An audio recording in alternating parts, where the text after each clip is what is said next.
ମୁଁ ପଢୁଛି ଆପଣମାନଙ୍କ ନିମନ୍ତେ ପ୍ରଥମ ସାମୁଏଲ 17 ଅଧ୍ୟାୟ 4 ଆଉ 5 ପଦ ମୁଁ ପଢୁଛି, ଆପଣମାନେ ଧ୍ୟାନ ସହିତ ଶୁଣିବେ। ଲେଖାଯାଏ, ଏଥିରେ ଗାଥ ନିବାସୀ ଗଲିଆଦ ନାମକ ଏକ ମଲ୍ଲ ଯୋଦ୍ଧା ପଲେଷ୍ଟିୟ ମାନଙ୍କ ଛାଉଣୀରୁ ବାହାର ହେଲା। ସେ 6.5 ହାତ ଉଚ୍ଚ। ପଲେଷ୍ଟିୟ ମାନଙ୍କର ଲିଡର, ଯୋଦ୍ଧା, ସୈନିକ, ତାର ହାଇଟ୍ କେତେ? 6 ହାତ ନାହିଁ, 6.5 ହାତ, ବୋଲେ 6 ହାତ ଅଧା। 6 ହାତ ଅଧା କୁ ଯଦି ଫୁଟ ରେ ଆମେ डिवाइड करल केते फुट हेबो? गोटे हाथ बोले गोटे फुट रु अधिका थिबो। पाखा पाखी गोटे हाथ बोले 2 फुट पाखा पाखी थिबो। बोले ताकू हम डिवाइड करबा बोले 8 रु 8.5 फुट की 9 फुट पाखा पाखी एते लंबा चौड़ा गोटे जोधा, गोटे पलेस्टियर जोधा से कौन हैला बाहर हैला। से 6.5 हाथ लंबा, पुणी ताहार मस्तक पित्तलर टपर थिला। टोपी केमतीटा? आमे केमती टोपी पिंधु? आमे कपड़ार आमे पिंधु नहीं कि पुलिस डिपार्टमेंट रो टोपी सेटा गोटे अलगा थिबो नहीं कि। ए भयंकर टोपी से कौन करछि पिंधुछि, पित्तलर टपर थिला और से माछ काती तुल्य सांजुआरे सज्जित थिला। और सही सांजुआ 500 सेकल परिमित पित्तलर, 500 सेकल। ए सेकल बोली कहले 85 रु 90 ग्राम को बुझाए हला। ए जो सेकल, ए जो पित्तलर जो सांजुआ से जो पिंदी थिला माछ काती तुल्य जो सांजुआ 500 सेकल, बोले 500 सेकल हेले पाखा पाखी 57 केजी रु 60 केजी भितरे तार पिंदवा टाका सेटकी ओजन थिला। आम पिंदवा ओजन केते?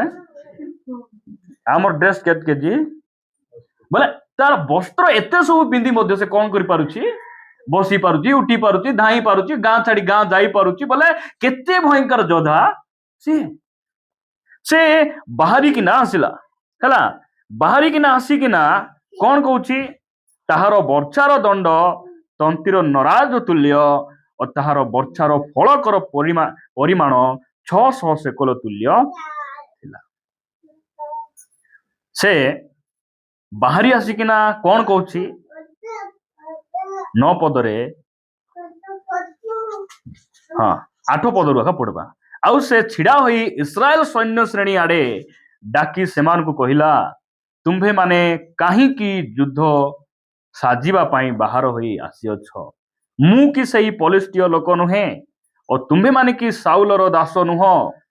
तुम्भे माने आपणा मानक पाई जणे लोक मनोनीत कर और से मोहर कतिकी ओल्हेई आसु।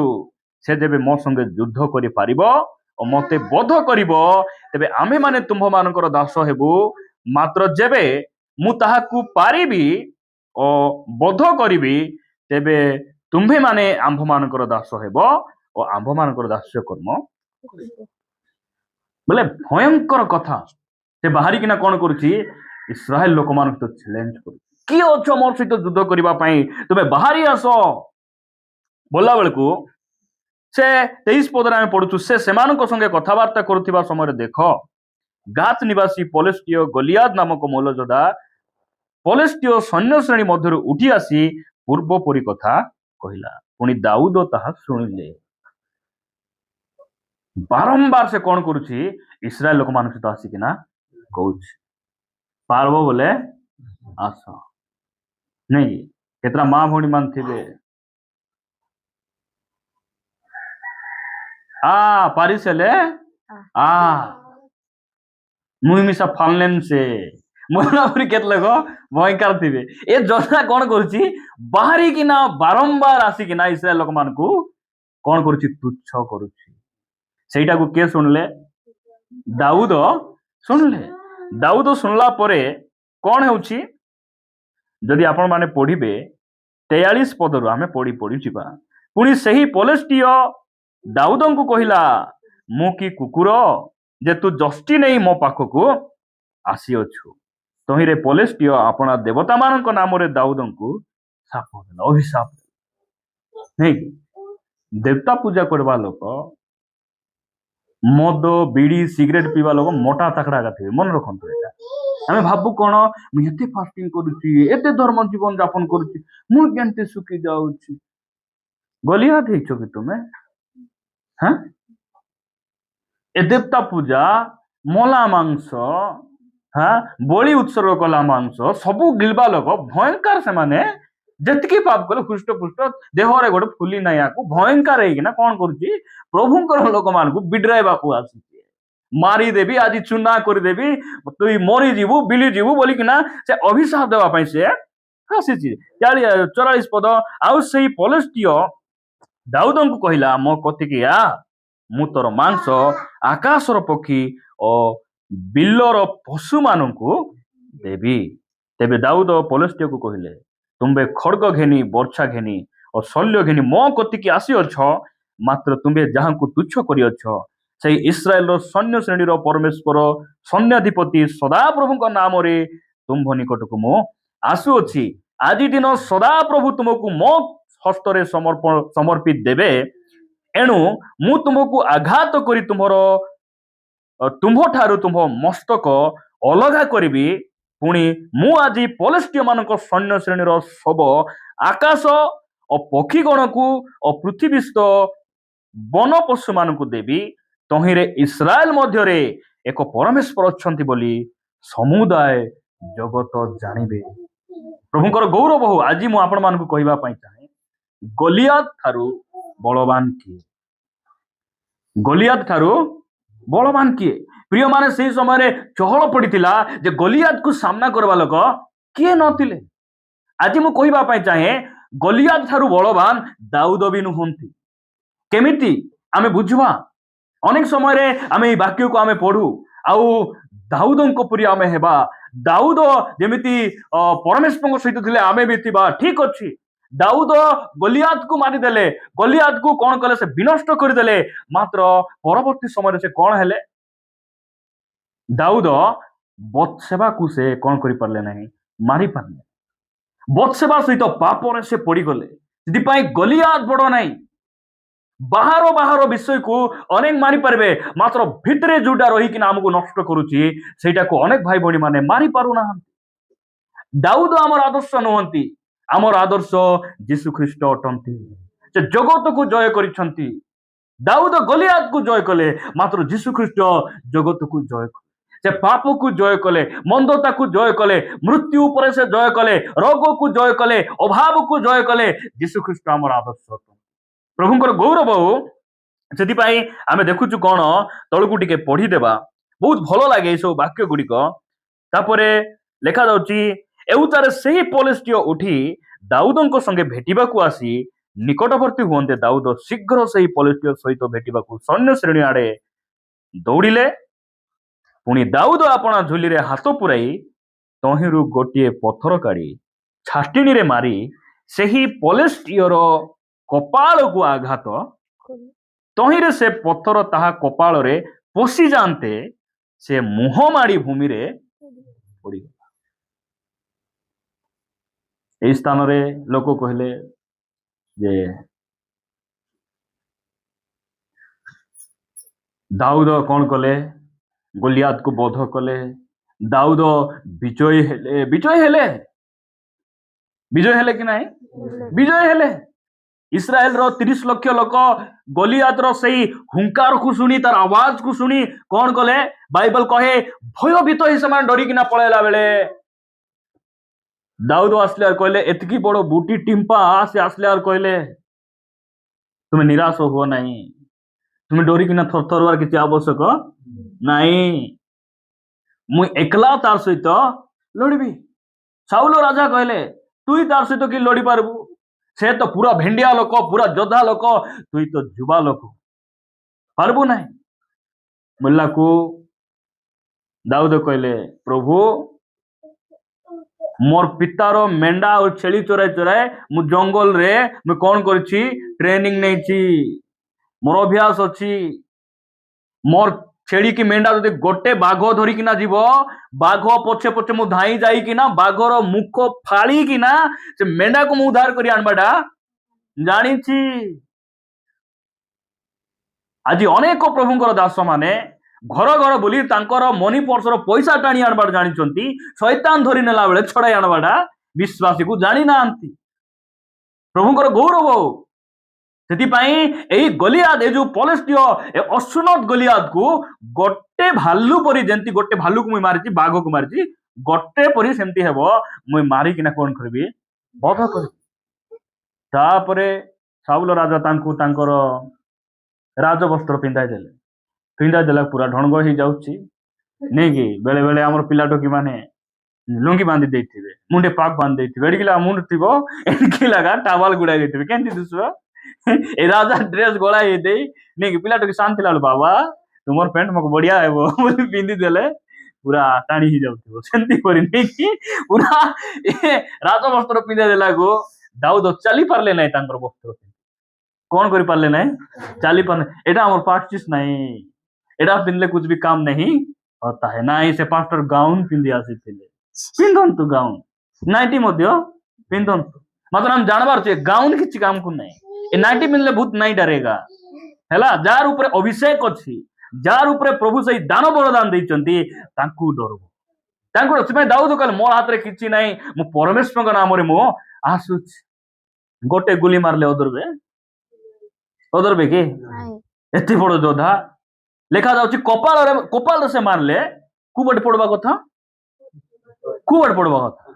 पिठी आड़े पड़वा कथा कुबट पड़ुछि दाऊद कपाल रे मारले सत कथा पछ बाटे प्रभु आसी हेमलाइले हालेलुया एटा हमें जानबार अछि पछुआड़े परमेश्वर कोन कले मारले आमर पाई आमर युद्ध क्षेत्र रे परमेश्वर को अनुग्रह अछि परमेश्वर आम सहित अछंती युद्ध एटा नाही युद्ध कोन मनर युद्ध ख्रिस्टियान भितरे मनर युद्ध उपरे आमे जितबार आवश्यक प्रिय माने दाऊद गलियाद को मारिदेले मात्र द्वितीय सामुएल को आसंतु 11 अध्याय द्वितीय सामुएल 11 अध्याय को आसंतु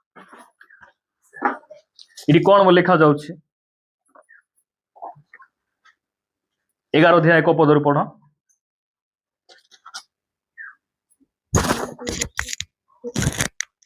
अनंतर वर्षर परिवर्तन समय रे राजा माने युद्ध को जेबा बेले दाऊद जोयाब को और ताहार सहित अपना दास मानकू और समुदाय इस्राएल को पठाइले तहिरे से माने अमन संतान मानकू संहार करी रब्बा नगर अवरोध कले मात्र दाऊद जेरूशलेम रे रहिले।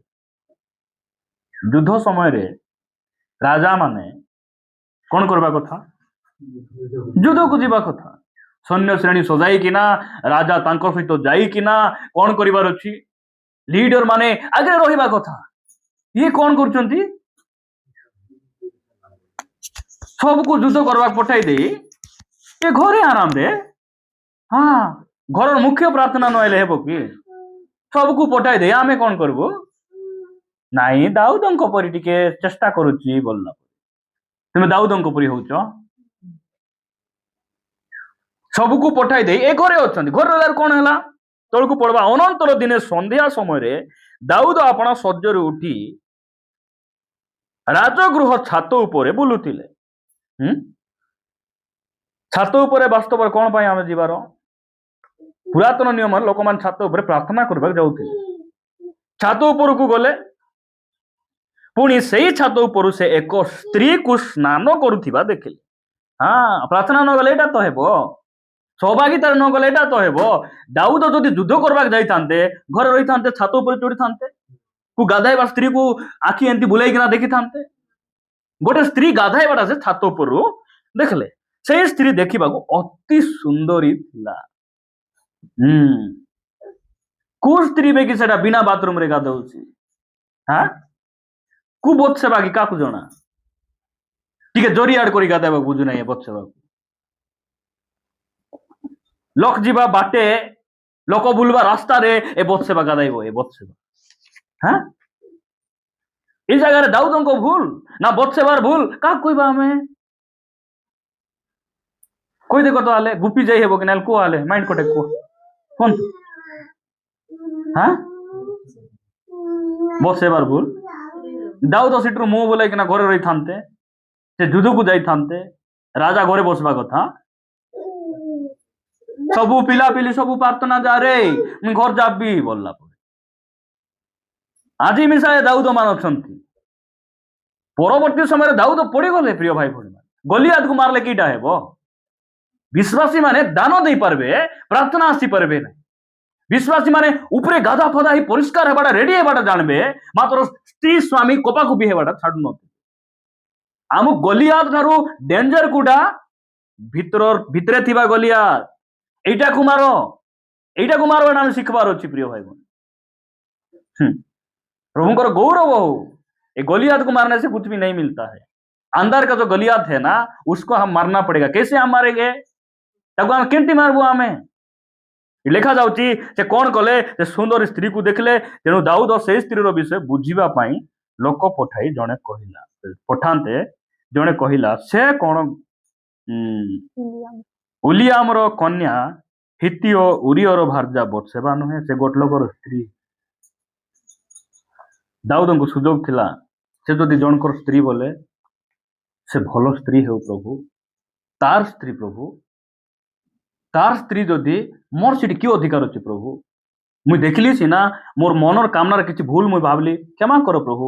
ସେ ସ୍ୱାମୀର ବଶୀଭୂତ ହେଉ, ସେ ଭଲ ଗୋଟେ ସ୍ତ୍ରୀ ହେଉ, ଏତିକି ପ୍ରାର୍ଥନା କଲେ ପ୍ରଭୁ ବାହାର କରି ଆଣିଥାନ୍ତେ କି ନାଇଁ? କିଛି ନାହିଁ। ଦେଖି ଦେଇ କରି कार घर लोग हेले ठीक इनकार करो, पता लगाओ, फेसबुक रे ठीक फॉलो करो बोला बोलते कि नहीं? पिला मन फेसबुक रे गोट फोटो देखी देले, अरे खुई रे झियो रे, तार प्रोफाइल टिक ओपन करो रे, देखो तार कांटेक्ट नंबर देछि कि, लोकेशन मारो, खुई रे लोक। दाऊद माने तुम से मोबाइल फोबाइल सब छाड़ी इठी आसी युद्ध करो, नहले तुमको भोगबो तुम। ये कौन कले जानिस? से लोकर स्त्री को आनी डकाई पटाई तार सहित से बेविचार पापरे पड़ी गले। गलियात डेंजर है मन रखु पाप। जीशु ख्रीष्ट कहले जे मु एही पत्थर उपरे आपण मंडली तोलिबी आ नरकर बल मंडली को पराजय कहि पाप। नरकर बल कोन? पाप। पाप करबारु तो लोक नरक को जाउछंती। नरकर की बल अछि? कि बल अच्छी? मुई नर्क खाईदेवी बोला आम परित्राण पाई ना बंची गलु, आम कौट खाइबू? तु कौटी खाइबू? आमको कह नर्कर बल कौन? पाप। गलियात ठारू डेंजर है पाप। प्रभुंकर गौरव हो प्रिय भाई भौणी माने। दिपाई ए पाप रु नहीं के आमे केमिति जय पाइबा, केमिति जय पाइबा?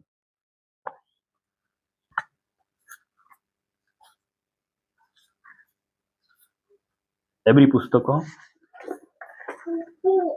4 अध्याय 15 और 16 पद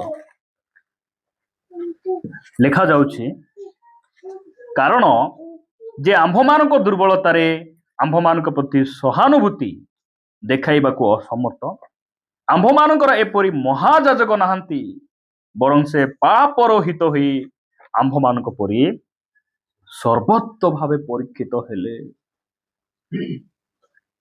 पापरे परीक्षित हेबाटा पाप नहीं, परीक्षित हेई पड़ी जीवाटा। दाऊद से स्त्री को देखी देले, मन रे किछि खराब मनोभाव आसिला, से प्रलोभित हेले, घर को पळाय आसबार, प्रार्थना करिबार थिला, युद्ध विषय रे पचारबार थिला, युद्ध केमती हला, जितलो कि हारलो कि, हां मुटी के जाई बुली आसबी, एइटा तांग करबार थिला। ताले पाप ही न था, मात्र से स्त्री को घरे डकाई पटाई दूत पटाई घरे आनी तार सहित से कौन करछंती? शयन करछंती। सेटा होची पड़ी जीवाटा पाप। प्रिय माने परीक्षित हेबाटा पाप ना। एत लेखा जीशु ख्रीष्ट आंभ मानक परी सर्वत्र विषय से परीक्षित हेले, मात्र केमती परीक्षित हेले? पापर हित होई, माने परीक्षित हेले कौनसी पाप से कले नहीं। এইটা আমার পরমেশ্বর, এইটা আমার প্রভু। ଆମେ ତାଙ୍କୁ ଦେଖିକିନା ଶିଖିବା। ତାଙ୍କର ଜୀବନରେ ମଧ୍ୟ ଅଭାବ ଆସିଲା, ସେ ମଧ୍ୟ ରାଗୁଥିଲେ। କାର ଟଙ୍କା ସୁନା ଦେଖି ତାଙ୍କୁ ମଧ୍ୟ ଲୋଭ ହେଲା ପରି ଲାଗୁଥିଲା। ତାଙ୍କଠାରେ ଅନେକ ସୁନ୍ଦରୀ ଝିଅମାନେ ଆସୁଥିଲେ ପ୍ରାର୍ଥନା କରିବାକୁ, ଯୁବା ଯୁବତୀ ମାନେ ଆସୁଥିଲେ, ସେ ମଧ୍ୟ ପ୍ରଲୋଭିତ ହେଲେ, ମାତ୍ର ପାପ ସେ କଲେ ନାହିଁ। କେମିତି ପାପ କଲେ ନାହିଁ ବୋଲିଲା ବେଳକୁ 16 ପଦରେ ଲେଖା ହେଇଛି, ଅତଏବ ଆସ କୃପା ପ୍ରାପ୍ତି ନିମନ୍ତେ ପୁଣି ଉପଯୁକ୍ତ ସମୟରେ ଉପକାରକ ଅନୁଗ୍ରହ ପାଇବା ନିମନ୍ତେ ଆମ୍ଭେ ମାନେ ସାହସରେ ଅନୁଗ୍ରହ ସିଂହାସନ ନିକଟକୁ ଯାଉ। କେମିତି ସେ ଜୟ ପାଇଲେ? ଈଶ୍ୱରଙ୍କ ଅନୁଗ୍ରହ, ପରମେଶ୍ୱରଙ୍କ ଅନୁଗ୍ରହ ତାଙ୍କୁ କଣ କଲା? ସାହାଯ୍ୟ କଲା। ସେଥିପାଇଁ ସେ କୌଣସି ପାପରେ ସେ ପଡ଼ିଲେ ନାହିଁ। ପ୍ରିୟମାନେ, ରୋମିଓ ପୁସ୍ତକ 6 ଅଧ୍ୟାୟ 14 ପଦରେ ଲେଖାଗଲା, କଣ ବୋଲି ଲେଖାଗଲା? କାରଣ ପାପ ତୁମ୍ଭମାନଙ୍କ ଉପରେ କର୍ତ୍ତୃତ୍ୱ କରିବ ନାହିଁ। ପାପ ଆମର ଉପରେ ଅଧିକାର କରିପାରିବ ନାହିଁ। କଣ ପାଇଁ ଅଧିକାର କରିପାରିବ ନାହିଁ? ଆମେ ବ୍ୟବସ୍ଥାର ଅଧୀନରେ ନାହୁଁ। ଆମେ କୋଉ ଅଧୀନରେ ଅଛୁ? ଅନୁଗ୍ରହର ଅଧୀନରେ ଆମେ ଅଛୁ। ଆମେ କୋଉ ଅଧୀନରେ ଅଛୁ? ଆମେ ଅନୁଗ୍ରହର ଅଧୀନରେ ଅଛୁ। ଏବେ ଜଣେ ମେଡିକାଲରେ ଜବ୍ କରୁଥିବ, ବ୍ୟାଙ୍କର ମ୍ୟାନେଜର ତାଙ୍କ ଉପରେ ଶାସନ କରିବ କି?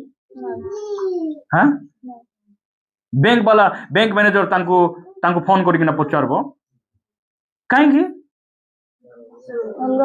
ତାର ଅଧୀନରେ ଆମେ ନାହୁଁ। ଆମେ ମେଡିକାଲ ଡିପାର୍ଟମେଣ୍ଟରେ ଆମେ ଅଛୁ।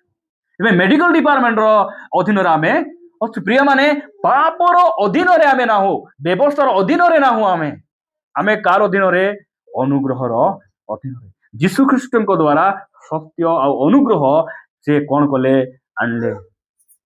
ମୋସା ସିନୟ ପର୍ବତରେ 40 ଦିନ ସେ ରହିଲେ, ଆଉ କଣ ଆଣିଲେ? ବ୍ୟବସ୍ଥା ଆଣିଲେ। ମାତ୍ର ଅନୁଗ୍ରହ ଆଣିଲେ କି?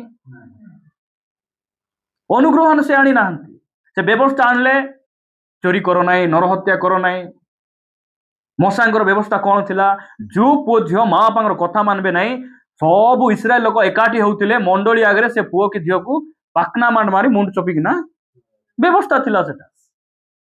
ସବୁ ଆଗେ ଝିଅକୁ କଣ ପାଇଁ ମାରୁଛନ୍ତି ବୋଲ ନାହିଁ, ବେଶୀ ଗାଁ ବୁଲୁଥିଲା, ଚପି ଦେଲେ ବୋଲେ ଓହୋ ସେମିତି ପାଇଁ ଚପିଲେ କି ବୋଲିକିନା ସବୁ ଲୋକ ଚେତନା ପାଉଥିଲେ। ଗୋଟେ ମାରିଦେଲେ ଗୋଟେ ଗୌଡ଼ ଝିଅକୁ, କଣ ପାଇଁ ମା ବାପା ମାରିକିନା ମରାଇଲେ? ନାଇଁ, ଅଲଗା ଜାତିଟାକୁ ଦିଆ ଯାଇଥିଲା, ରାତିରେ ଚପି ମରାଇ ଦେଲେ। କୋଉଠି ନା କୋଉଠି ଏମାନେ ବ୍ୟବସ୍ଥା ପାଳନ କରୁଛନ୍ତି, କିନ୍ତୁ ଖ୍ରୀଷ୍ଟିଆନ ସମାଜ ହୀନ ହେଇଗଲା। ଆଶ୍ଚର୍ଯ୍ୟ ହେଇଗଲି। ଖ୍ରୀଷ୍ଟିଆନ ପୁଅ ଝିଅ ମାନଙ୍କର ଉତ୍ପାତ ବେଶୀ ବଢିଗଲା, ମା ବାପାଙ୍କର ଲଜ୍ଜା ନାହିଁ। ମୁଁ ଆଶ୍ଚର୍ଯ୍ୟ ହେଇଗଲି, ଭାବି ବ୍ୟବସ୍ଥା ଏମିତି ଥିଲା, ମାତ୍ର ଯୀଶୁ ଖ୍ରୀଷ୍ଟ ଆସିଲେ, ଅନୁଗ୍ରହ ଆଣିଲେ। ସେଇଦିନ ସେ ବେବିଚାରିଣୀ ସ୍ତ୍ରୀକୁ ଧରିଲା ବେଳେ ଲୋକ ପଥର ଧରିକିନା ଆସିଲେ, ଯୀଶୁଙ୍କୁ ପରୀକ୍ଷା କରି ପଚାରିଲେ, ମଶା ଆମକୁ ଲେଖି ଦେଇଛନ୍ତି, ଯେମିତି ପାପ କଲା ଧରା ପଡିବ ତାକୁ ପଥର ଫୋପାଡ଼ି ମରାଯିବ। ଯୀଶୁ କିଛି କହୁନାହାନ୍ତି, ଆଙ୍ଗୁଳିରେ ସେ ଲେଖୁଛନ୍ତି। ପରେ ସେ ମୁଣ୍ଡ ଟିକେ କହିଲେ, ତୁମମାନଙ୍କ ମଧ୍ୟରେ ଯେ ପାପ କରିନ, ପ୍ରଥମରେ ତାହାକୁ ପଥର ମାର। এইটা ପ୍ରଭୁଙ୍କର ଅନୁଗ୍ରହ। ଅନୁଗ୍ରହ ବେଶୀ ହେଇଯିବାରୁ ଆଜି ଖ୍ରୀଷ୍ଟିଆନ ଜୀବନରେ ଶନିଗ୍ରହ ପଳାଇ ଆସିଛି। କିଛି ତ ହେଉନାହିଁ, ପାଷ୍ଟର ବଢିଆ ଆମକୁ ଏନକରେଜ କରୁଛନ୍ତି, ବଢିଆ ଲଗାଉଛନ୍ତି। ମା ବାପା କିଛି କହୁନାହାନ୍ତି, ଯେତିକି ଉଦିଲି ଗଲେ କି ଅଙ୍କା ମଙ୍କା ହେଲେ କିଛି କହୁନାହାନ୍ତି। କଲେଜ ଯାଇ ଲେଟ୍ରେ ଆଇଲେ ବି ମୋର ବାପା କହୁନାହାନ୍ତି। ଧନ୍ୟ ମୋ ବାପା ପାଇଁ, ଧନ୍ୟବାଦ ପ୍ରଭୁ, ଏତେ ଯତ୍ନକାରୀ ପିତାଙ୍କୁ ଦେଇଛ ଗଲା ପରେ। ଏମାନଙ୍କର ବେଶୀ ଚର୍ବି ବଢୁଛି। ମୁଁ କହୁଛି କଣ, ଅନୁଗ୍ରହର ଅଧୀନ ରହିଲେ ଆମେ ପାପ ଉପରେ ଜୟ ପାଇପାରିବା। ଯୀଶୁ ଖ୍ରୀଷ୍ଟ ପରମେଶ୍ୱରଙ୍କ ଅନୁଗ୍ରହର ଅଧୀନରେ ରହିଲେ। ଅନୁଗ୍ରହ ନାହିଁ, ବହୁତ ଲୋକଙ୍କ ଜୀବନରେ ଅନୁଗ୍ରହ ନାହିଁ। ଛତା ନଥିବା ଲୋକ ଭିଜିବ ନା ଛତା ଥିଲା ଲୋକ ଭିଜିବ? ଯାହାର କମ୍ବଳ ଅଛି ତାକୁ ଶୀତ ଲାଗିବ ନା କମ୍ବଳ ନଥିବା ଲୋକ ଥଣ୍ଡା ଲାଗିବ? ବହୁତ ଲୋକଙ୍କ ପାଖରେ ଅନୁଗ୍ରହ ନାହିଁ ପରା, ସେଥିପାଇଁ ଲୁଚି ଲୁଚି ଭାଙ୍ଗ ଖାଇବେ। ଅନୁଗ୍ରହ ନାହିଁ, से स्वामी स्त्री 5 दिन लाख पाइबे। अभी आमे ख्रिस्टियान बोले जगत के जाना बोल जानो एटा चिन्ह आमको देखी ए पृथ्वी जानू आमे जीशुंकर बोले ठीक कथा आमेन केत लोग आमेन बोलते के भी गोटे भी कहना तिमरा ही था प्रिय माने प्रभु आमको अनुग्रह कर अनुग्रह देले तो आमे अनुग्रह नथिबा लोक जार पैसा थी किणिकिना लभ लभ लभ खाऊले खाऊची ढेका दे तोर पाक डाबू नहीं चिमरा ही था स्वामी स्त्री केते मिली मिसी थिबे सब प्रार्थना जाउचंती मैं दुईटा मिस कॉल गोटे केले मिस कॉल हेबो नहीं बोलला पर हेले हेबो कि तामर पाक अनुग्रह होती नहीं जाउ तुई काहे खाली हाथ रे बुलु जुती ए अनुग्रह रो सिंहासन बंद हेछि ना खोला अछि सीधा पळाई जिबार तांकर आश्रय नेबार तांकर अनुग्रह मांगबार गोड़ धरबार निजे धोई हे जिबार परिष्कार हे जिबार जेते पानी डालले सफा होने केंती गागड़ लोहा गागड़ ना स्टील बॉडी प्रभु आमान को अनुग्रह करंतु इ लेखा जाउची कोन अनुग्रह रो अधीन रे हमें अछि सेति पई पाप आमर उपरे अधिकार करि परबो नाही दिने साधु सुंदर सिंह को तांकर जणे शिष्य पचारले गुरु सतरे ए पाप जगत रे पवित्र ही रहिबाटा संभव सेटा बोल से कहले समुद्र भीतर गोटे पत्थर काढ़ी आण समुद्र भीतर गोटे पत्थर काढ़ी आणला पर एबे ताकू भांगी देले भीतर पानी अछि कि से कहले नाही सेतिपाई आमे मध्य ई पाप जगत रहिबी आमर भितरे पाप रहिबो नाही आमे मध्य सेमति बंची परबा केमति बंची परबा यीशु ख्रीष्ट को देखि किना तांकर अनुग्रह रो अधीन रहि किना पाप न करी मान रही हेबो कि परिबा दुकान गले बोले गोटे भिनिस गोटे काचाटा अधिका कातरी न आले गोटे की ख्रिस्टियन बोलना परी थिबे चाना केनबा दिबो 7टा बेटी 8टा बेटी खाइ दिबो हम हां अंगूर चाकबा मुई फास्ट पचार टिके टेस्ट करबी कि बोल पचारबी मुई तापर टेस्ट कर टिक भल लागला ठीक अछि दियो देला पर जदि यार भल लागला 2-3टा खाइबी संतोष भाई मुई केलाटा खाइबी एटा चाक सेटा चाक कर गोटे केनी आनले केनती हेबो हां सबु केनी आनबो एटा सेटा खाइबो लुबुक हे सबु गोट केजी आनबा पड़बो केजी 200 बोले हैं चाकी चजे सबु आनबा को प्रभु आमान को साहाय्य करंतु आमे कोन हेबा अनुग्रह रो अधीन रे हम रहबाडा सिखबा केमती आमे निष्पाप रहबु केमती पवित्र रहबु यीशु ख्रीष्टंकर अनुग्रह हमको कोन करबो पवित्र जीवन यापन करबा पई साहाय्य करबो देखो गोटे वाक्य पढि हम प्रार्थना करिबा 119 रो 11 पद 119 रो 11 पढंतु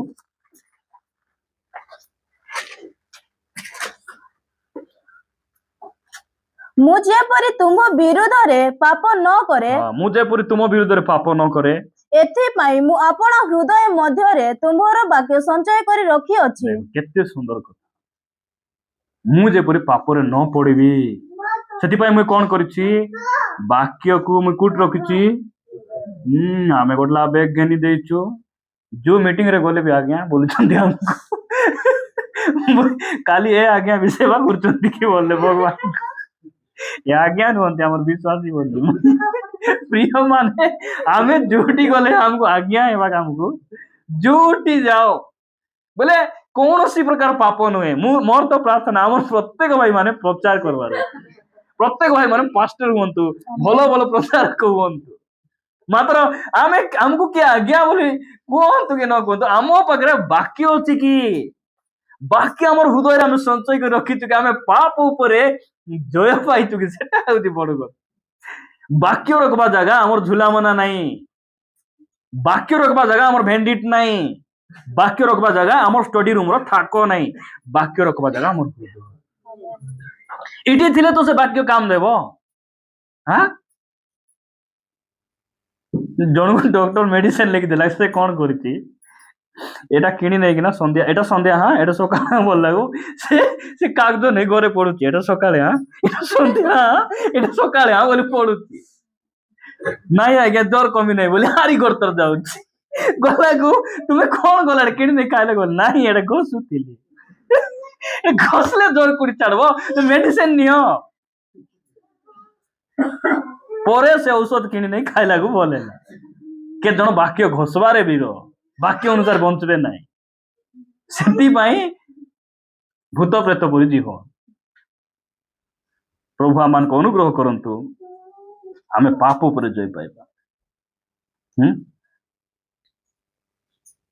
ଭଲଟା ପିନ୍ଧବାଟା ଏଟା ଗଲିଆତକୁ ମାରବାଟା ଭଲ ମନ ଧାରଣ କରବାଟା ହଉଛି ବତ୍ସେବାକୁ ହରାଇବାଟା ଆମର କାମ ଗଲିଆତକୁ ମାରିକିନା ସ୍ୱର୍ଗକୁ ଗଲି ବୋଲବାଟା ନାହିଁ ବତ୍ସେବା ଉପରେ ଜୟ ଯେଉଁ ପରମେଶ୍ୱର ବତ୍ସେବାର ପାପରେ ପଡିଗଲା ପରେ ଅନୁଗ୍ରହ କରି ଦାଉଦଙ୍କୁ କ୍ଷମା କଲେ ଆମକୁ ମଧ୍ୟ ସେ କ୍ଷମା କରିବେ ଆମକୁ ପରିଷ୍କାର କରିବେ ଆମକୁ ମଧ୍ୟ ସେ ଉଠାଇବେ ପ୍ରଭୁ ଆମକୁ ଅନୁଗ୍ରହ କରନ୍ତୁ ଆମେ ଅନୁଗ୍ରହର ଅଧୀନରେ ରହିବା ଆହୁରି ପାପ ଉପରେ ଆମେ ଜୟ ପାଇବା ଏଇଟା ହଉଛି ପାପ ହଉଛି ସବୁଠାରୁ ବଳବାନ ଆକୁ ଯେ ହରାଇଛି ସେ ଗୋଟେ ସିଦ୍ଧ ପୁରୁଷ ସେ ପ୍ରକୃତ ପୁରୁଷ ସେ କିଏ ଯୀଶୁ ଖ୍ରୀଷ୍ଟ ସେ କହିଲେ ମୁଁ ତୁମ ସହିତ ରହିବି ଆଉ ମୁଁ ତୁମକୁ ବିଜୟ ରାସ୍ତାରେ କଢେଇଲି ଆସନ୍ତୁ ଆମେ ତାଙ୍କ ନିକଟରେ ସମର୍ପଣ ହେବା